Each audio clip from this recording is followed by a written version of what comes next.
अस्सलाम वालेकुम गाइस। आज हम स्टार्ट करने जा रहे हैं अपना 10th लेक्चर, जिसके अंदर हम स्विच स्टेटमेंट को स्टडी करेंगे। चलें स्टार्ट करते हैं। फर्स्ट ऑफ ऑल हम ये चेक करेंगे स्विच स्टेटमेंट है क्या। दरअसल जिस तरह हमारे पास इफ़ एल्स स्टेटमेंट थी, इसी तरह ही स्विच स्टेटमेंट भी बस वर्क करती है, लेकिन उसके अंदर कुछ कंडीशंस थी। आपके पास कंपैरिजन ऑपरेटर्स यूज़ हो रहे थे, लेकिन इधर कंपैरिजन ऑपरेटर्स यूज़ नहीं होंगे। इधर आप एक कोई भी वेरिएबल पास करवा दोगे, इंटीजर या करेक्टर, तो वो चेक करेगा कोई भी कंडीशन को। Our switch statements allow a variable to be tested for equally against a list of values। आपके पास मल्टीपल ऑप्शंस होंगे, उन ऑप्शंस के अंदर आपने डिफरेंट स्टेटमेंट्स रखे होंगे, डिफरेंट रिजल्ट्स रखे होंगे। तो अगर एक भी स्टेटमेंट ट्रू होती है, तो वो स्टेटमेंट को एग्जीक्यूट कर देगा। हर स्टेटमेंट का ट्रू होना लाजमी नहीं, जो स्टेटमेंट ट्रू होगी सिर्फ उसे एग्जीक्यूट वो कर देगा और नेक्स्ट आगे स्विच के बाहर आके नेक्स्ट स्टेटमेंट्स को चेक करने लग जाएगा। चलें इसका पहले हम सिंटैक्स को अंडरस्टैंड करते हैं। सिंटैक्स क्या है इसमें चेक करें आप। यहाँ पे आपको स्विच एक्सप्रेशन दिया हुआ है। स्विच एक्सप्रेशन ये दिया हुआ है, इसके अंदर ये स्विच लिखेंगे आप। यहाँ पे आप एक्सप्रेशन पास करवाएंगे। सपोज आप यूज़र से इनपुट ले रहे हैं, यूज़र से अगर इनपुट ले रहे हैं तो वो आप अगर करैक्टर ले रहे हैं या इंटीजर ले रहे हैं, वो आप यहाँ एक्सप्रेशन की जगह पे पास करवा देंगे। और उसके बाद यहाँ वैल्यू केस लिखेंगे। केस ये आपने लाजमी एज इट इज लिखना है, कीवर्ड है ये एक। उसके बाद वैल्यू है। वैल्यू अगर करैक्टर होगा तो सिंगल कोट्स में आएगा, अगर आप करैक्टर होगा तो इस तरह आप सिंगल कोट्स में आएगा, अगर इंटीजर होगा तो आप एज इट इज ही लिख दोगे। नेक्स्ट ये स्टेटमेंट है। सपोज यहाँ पे अगर आप यहाँ प्लस होता है, यहाँ करैक्टर लिख देते हो प्लस इस तरह वैल्यू की जगह पे, तो यहाँ स्टेटमेंट लिख देते हो system dot out dot print L N, print करवाते हो कि ऐड टू नंबर्स, के नंबर्स को ऐड कर दे, तो वो यहाँ पे वो सिर्फ ऐड ही करेगा। अगर यहाँ माइनस लगा दोगे नेक्स्ट वैल्यू के अंदर तो वो माइनस कर देगा, अगर नेक्स्ट पे डिवाइड लगाओगे तो डिवाइड कर देगा। इस तरह केस की स्टेटमेंट्स चलती जाएंगी। 1 है 2 है, अगर जितनी चाहे आप लगा सकते हैं स्टेटमेंट्स। तो लास्ट पे ये डिफ़ॉल्ट लाजमी लगाना है, ठीक है। ये डिफ़ॉल्ट इसलिए कि अगर इनमें से कोई ऑप्शन आप सेलेक्ट नहीं होता, तमाम केसेस के अंदर से कोई ऐसी वैल्यू आप एंटर नहीं करते, तो डिफ़ॉल्ट के अंदर आपके पास प्रिंट करवा दो इनवैलिड एंट्री, आप वो प्रिंट करवा सकते हो। अपनी मर्जी से कुछ भी आप प्रिंट करवा सकते हो। चलें इसका आप आगे फ्लो चार्ट्स अंडरस्टैंड करते हैं। उससे पहले कुछ हम रूल्स समझ लेते हैं स्विच स्टेटमेंट के। स्विच स्टेटमेंट के अंदर the variable used in a switch statement can only be integers, convertible integers, strings and इनम्स।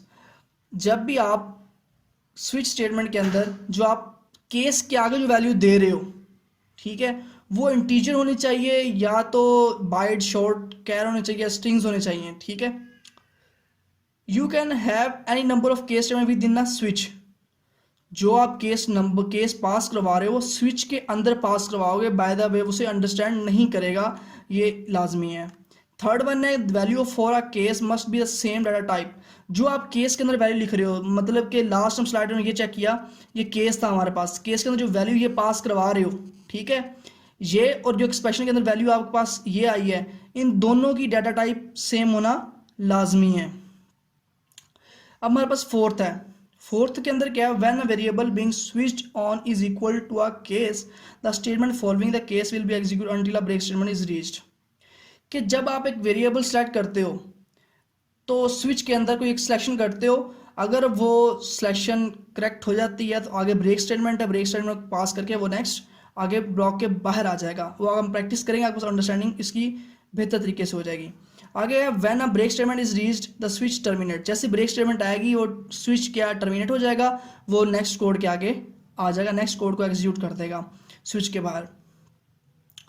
तो बाज़ औक़ात हमें हर केस के अंदर ब्रेक स्टेटमेंट नहीं चाहिए होती, कि हम तमाम स्टेटमेंट्स को आगे प्रिंट कराना चाह रहे होते हैं, तो वहाँ हम ब्रेक स्टेटमेंट अप्लाई नहीं करेंगे।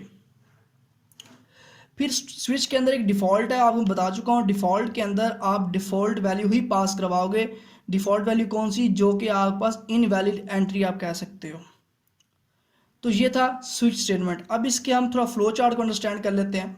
सबसे पहले तो आप एक प्रोग्राम के अंदर कोड करोगे, फिर नेक्स्ट कोड जब कर लिया आप एक्सप्रेशन पास कराओगे स्विच को। जब कंपाइल किया आपने तो स्विच के अंदर एक्सप्रेशन चेक करेगा, वो आ जाएगा इस ब्लॉक के अंदर, केसेस के अंदर। ये केस 1 है, ये केस 2 है, ये केस 3 है, आगे ये एन केस है, मतलब डिफ़ॉल्ट केस एन पे।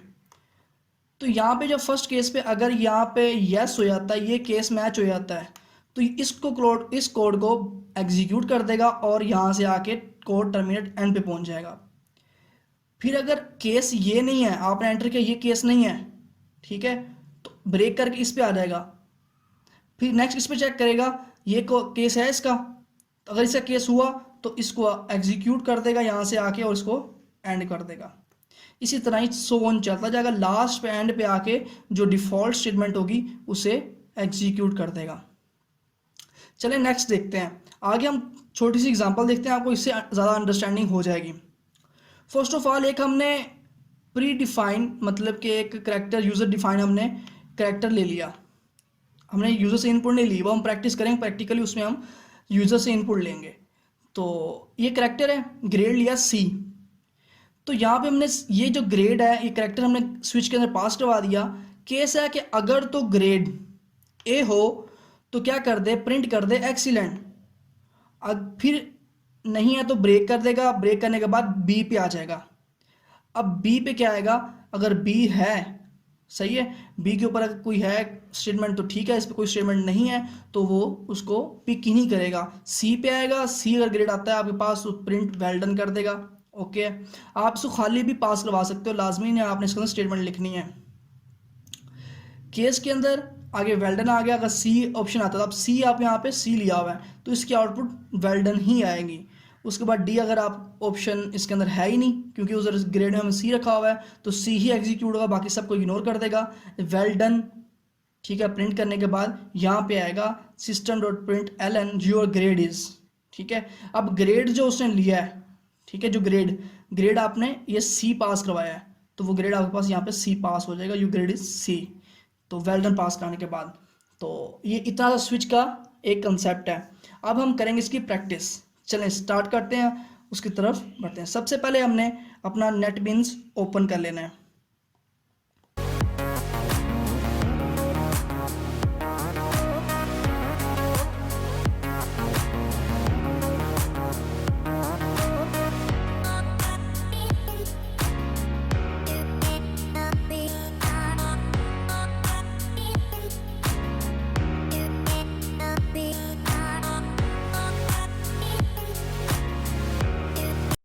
जी गाइज, अब हम अपना एक प्रोग्राम बनाने जा रहे हैं जिसके अंदर हम यूज़र से 2 इनपुट लेंगे, ठीक है, और उसके ऊपर 4 ऑपरेशन हम परफॉर्म करवाएंगे, प्लस माइनस डिवीजन और मल्टीप्लिकेशन।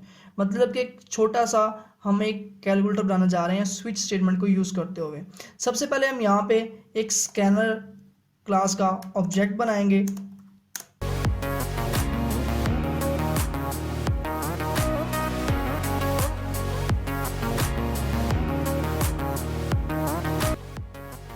यहाँ पे जावा यूटिल का पैकेज इंपोर्ट कर देते हैं।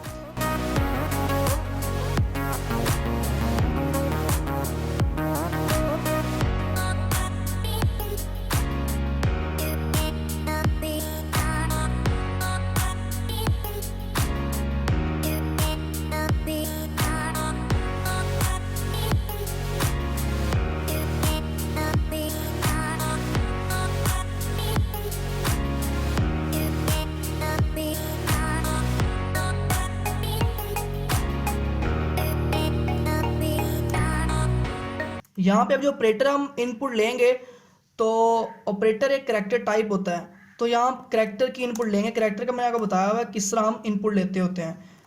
तो उसको हम क्या करेंगे, एस डॉट, यहाँ हम करेंगे नेक्स्ट, ठीक है, नेक्स्ट डॉट लगाएंगे, डॉट के साथ हम करैक्टर ऐड 0 करेंगे क्यों, जो करैक्टर ले रहे हैं एक ही, जो कि एक इंडेक्स नंबर 0 पे होता है फर्स्ट करैक्टर, तो करैक्टर भी एक इनपुट ले लिया। अब सेकंड हम क्या करेंगे, इनपुट लेंगे।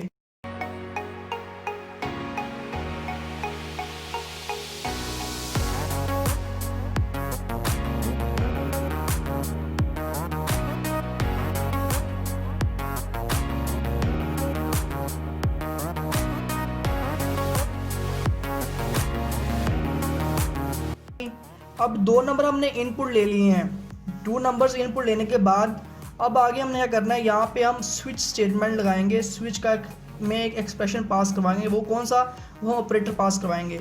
यहाँ हम लिखेंगे स्विच,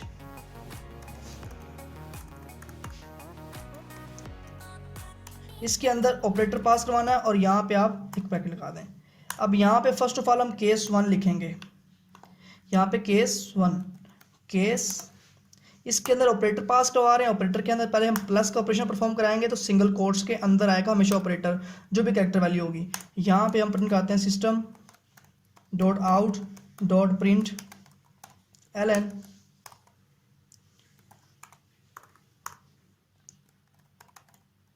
एडिशन रिजल्ट। तो यहाँ पे हम एडिशन रिजल्ट प्रिंट करवाना चाह रहे हैं, तो इसके अंदर num1 प्लस num2 कर देंगे। दो वैल्यूज हमने ऐड कर दी एक सिंपल एक प्लस का ऑपरेटर प्रेस करने से। अब सेकंड केस बनाएंगे,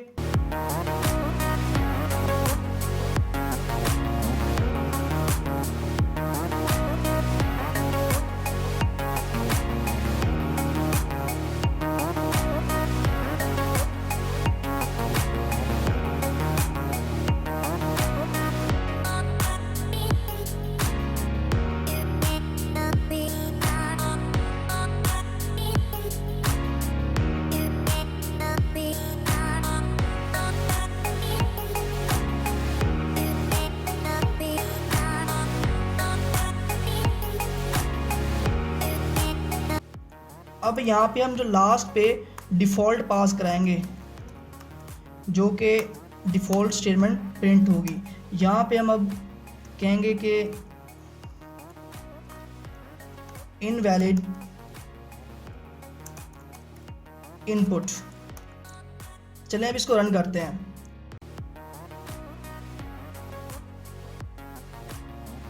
जी ये अब हमारे पास रन हो चुका प्रोग्राम। यहाँ पे हम फर्स्ट नंबर एंटर करेंगे, 32 मैंने ऐड किया। अब कह रहा है एंटर ऑपरेटर, अपना ऑपरेटर एंटर करें। यहाँ पे अगर मैं प्लस का ऑपरेटर एंटर करता हूँ और इधर सेकंड वैल्यू 32 ही ऐड कर रहा हूँ, 32 को प्लस करेगा तो आपके पास जो वैल्यू निकल रही है वो आ रही है एडिशन, ठीक है। रिजल्ट 64 आ रहा है। बाकी तमाम वैल्यूज़ जो डिवीजन रिजल्ट है वो हमें 1 दे रहा है, क्योंकि 32 को 32 पे डिवाइड करवा के हम आंसर दे रहा है। मल्टीप्लिकेशन का हमें रिजल्ट 1024 दे रहा है, सब्ट्रैक्शन में आंसर 0 दे रहा है। अब केस स्टेटमेंट के अंदर हमने यहाँ ब्रेक स्टेटमेंट यूज़ नहीं की। अगर हम ब्रेक स्टेटमेंट यूज़ करते तो हमारे पास ये चारों रिजल्ट ना आ रहे होते। एक ऑपरेटर दबाने के बाद तमाम के तमाम रिजल्ट हमें शो करवा दिए हैं। तो हमें तमाम रिजल्ट नहीं चाहिए, हमें जब प्लस दबा रहे हैं हमें प्लस ही रिजल्ट चाहिए। तो अब हम यहाँ पे ब्रेक को यूज़ करेंगे।